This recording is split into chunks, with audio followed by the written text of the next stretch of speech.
Assalamualaikum warahmatullahi wabarakatuh. Perkenalkan, nama saya Trisatria Desti 112110835. Di sini saya akan berpendapat mengenai kabinet merah putih yang baru yang dipimpin langsung oleh Pak Prabowo Subianto. Dengan adanya kabinet yang baru ini, menurut saya menurut pandangan saya lihat banyak yang pro kontra dengan kabinet sekarang. Karena mengapa pro kontra? Karena mengapa pro dan kontra? Karena dengan polemik politik saat ini yang menimbulkan polemiknya tuh, maksudnya kayak banyak masyarakat yang memihak satu di atas satu yang lain. Namun dengan terbentuknya kabinet merah putih oleh Bapak Prabowo Subianto ini, menurut saya sudah cukup memuaskan ya, saya sebagai rakyat, karena di para menteri ini menduduki kekuasaannya itu sesuai dengan apa yang beliau jalankan atau tugaskan sebelumnya. Namun dari beberapa pengamat politik, yaitu banyak orang yang berpendapat tentang polemiknya itu, yaitu kabinet ini lahir dari agak ketergesaan di dalam menentukan orang, menurut Bapak Suko. Yang menjadi polemik menurut saya di sini yaitu pelantikan Mayor Teddy sebagai sekretaris kabinet ya, karena menurut saya agak tidak masuk akal, atau mungkin banyak sebagian orang berpendapat ya, bukan saya sendiri, kayak melanggar undang-undang TNI yang disebut sebagai noda awal reformasi TNI. Karena dalam pasal 47 ayat 2 undang-undang TNI itu sudah spesifik menjabarkan kementerian mana saja dibolehkan diduduki oleh TNI aktif tanpa pensiun dini. Nah, sementara Pak Mayor Teddy ini kan masih aktif di dalam TNI. Nah, sedangkan dalam pasal tersebut tidak dibolehkan untuk seorang TNI menjabat atau menduduki posisi tertentu sebelum dia pensiun dini atau sebelum dia mengundurkan diri. Namun Pak Prabowo dengan peraturan barunya, dia menyebutkan bahwa Pak Mayor Teddy ini menjabat sebagai sekretaris militer atau sekretaris pribadi yang bekerja di bawah Kementerian Sekretariat Negara. Di sini menjadi polemiknya. Mengapa? Karena dengan ada pasalnya tadi, artinya tuh Pak Mayor, mungkin menurut sebagian netizen berpendapat Pak Mayor Teddy ini menodai ciri khas TNI, yaitu jika ingin menduduki kekuasaan tertentu harus dengan pensiun dini atau mengundurkan diri dari masa jabatannya sebagai TNI. Kemudian pendapat saya mengenai utusan khusus presiden di bidang pembinaan generasi muda dan pekerja seni, yaitu Raffi Ahmad. Nah, yang kita tahu Raffi Ahmad ini merupakan seorang presenter, aktor, penyanyi yang multitalent kan. Dengan diutusnya dia mungkin sesuai dengan skill yang dia punya ya, pekerja seni. Namun banyak masyarakat yang berpolemik, kayak pikir, loh emang Raffi Ahmad dia sekolahnya apa sampai bisa dijadikan utusan khusus presiden?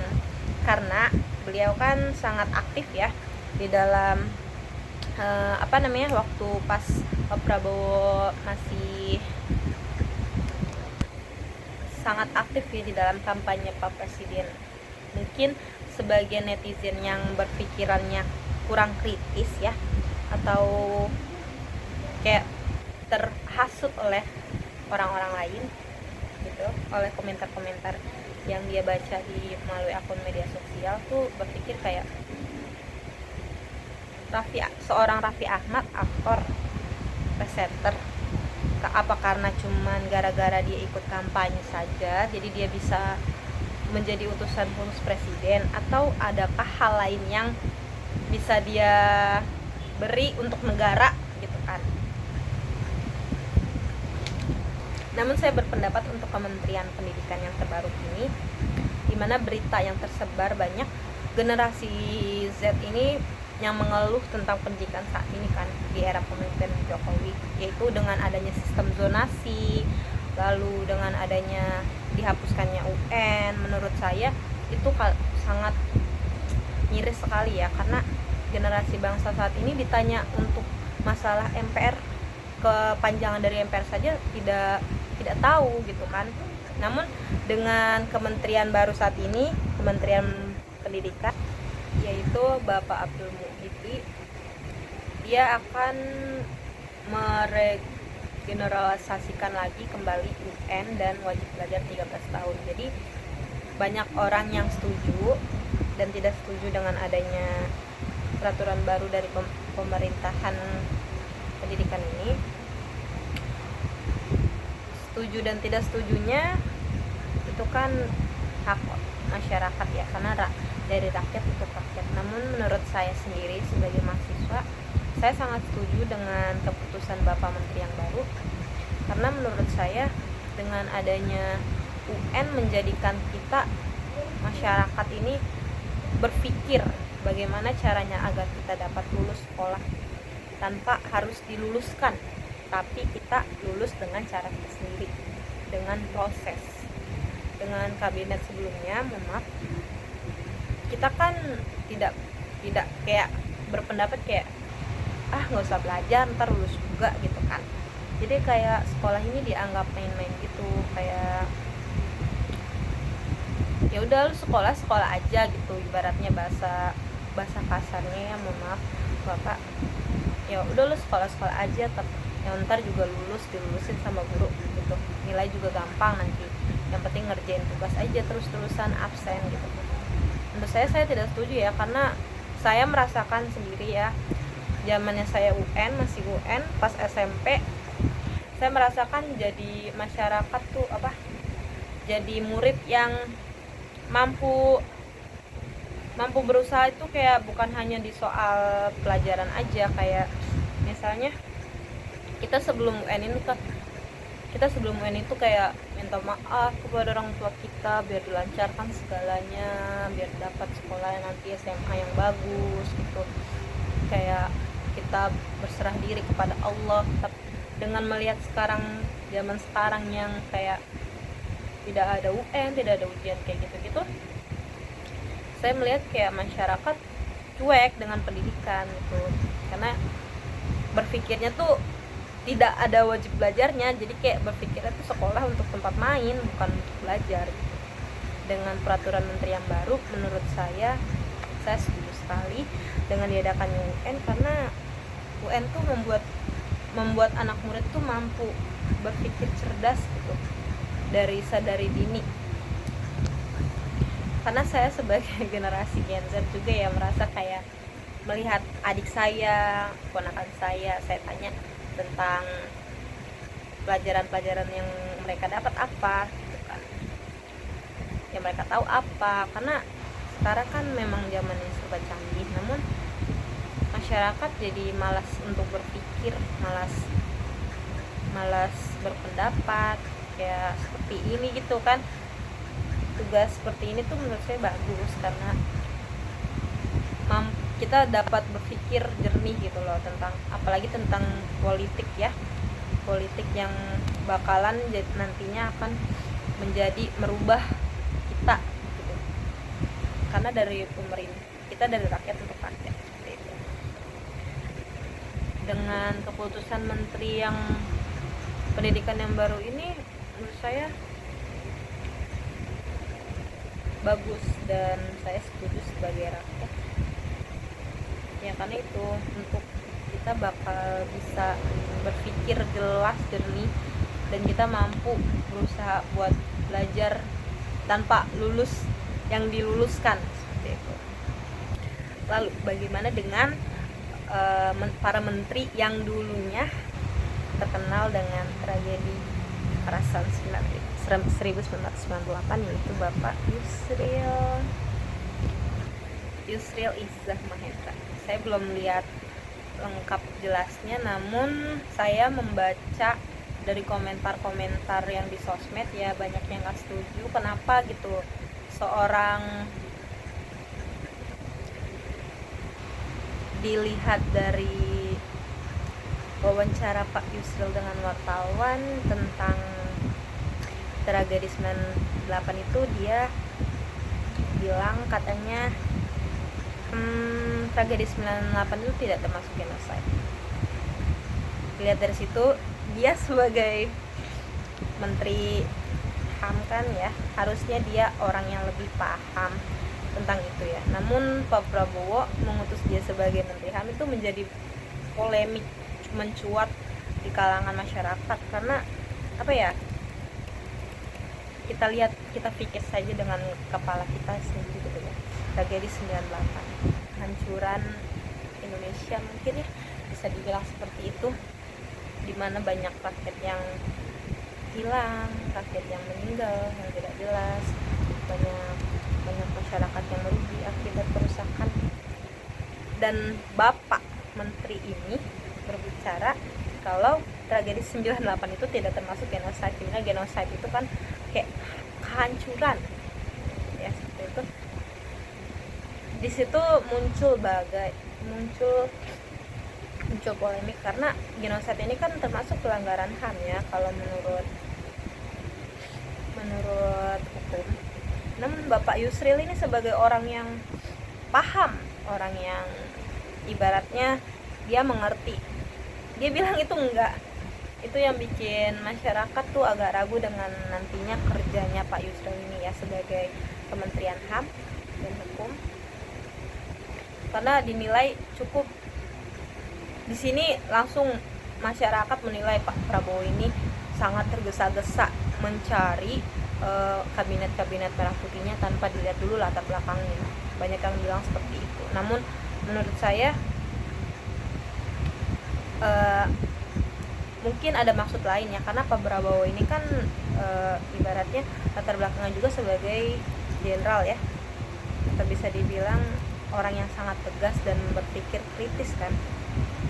Mungkin ada maksud lain mengapa Pak Yusril ini dijadikan Menteri Hukum dan HAM. Kita tidak tahu, nanti akan kita lihat bagaimana kerjanya Bapak Yusril HAM. Semoga membantu rakyat ya, dan harusnya tidak bilang tragedi 98 itu bukan genocide ya, harusnya menurut saya. Karena mulut dia yang dia berbicara itu akan membawa dampak kepada masyarakat seperti itu ya kan. Namun setelah diangkat, Bapak ini bilang, kemarin tidak begitu jelas apa yang ditanyakan kepada saya, apakah terkait dengan genocide atau ethnic cleansing. Kalau memang 2 poin itu yang ditanyakan, memang tidak terjadi pada waktu 1998 menurut Bapak Yusril. Namun pada saat wawancara itu, wartawan bilang, tragedi 98 termasuk genocide tidak ya Pak? Bapak Yusril menjawab enggak. Namun dia pada saat pelantikan kementerian dia bilang lagi, tidak begitu jelas dengan pernyataannya genocide atau ethnic cleansing. Namun menurut dia 2 poin tersebut dalam tragedi 98 itu tidak termasuk.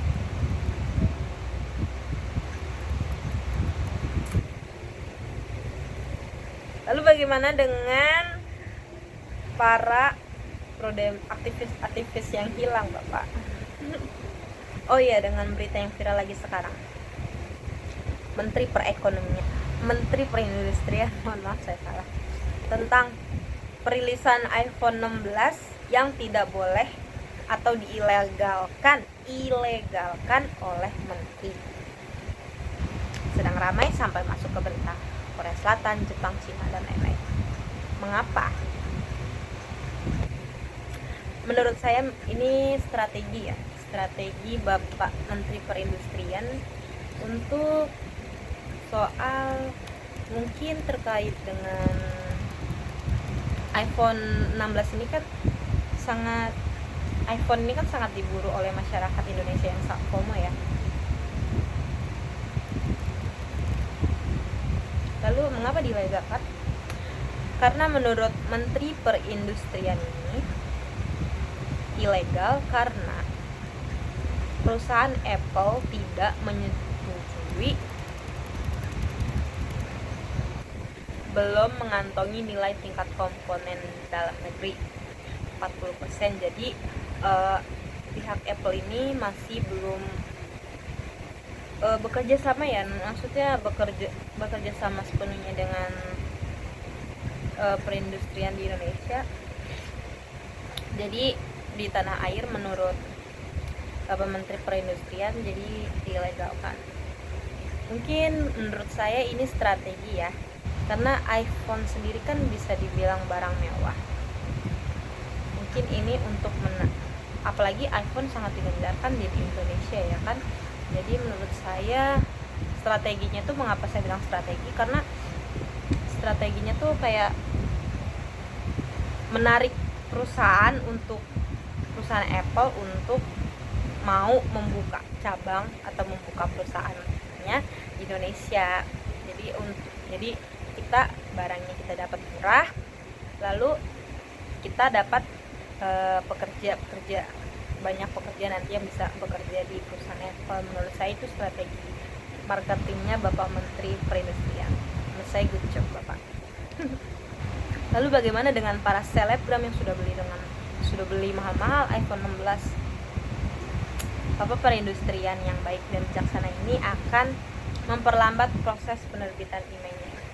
Jadi yang sudah terlanjur beli akan mungkin bisa dipakai namun tidak bisa digunakan internetnya di Indonesia ya, karena produknya ilegal.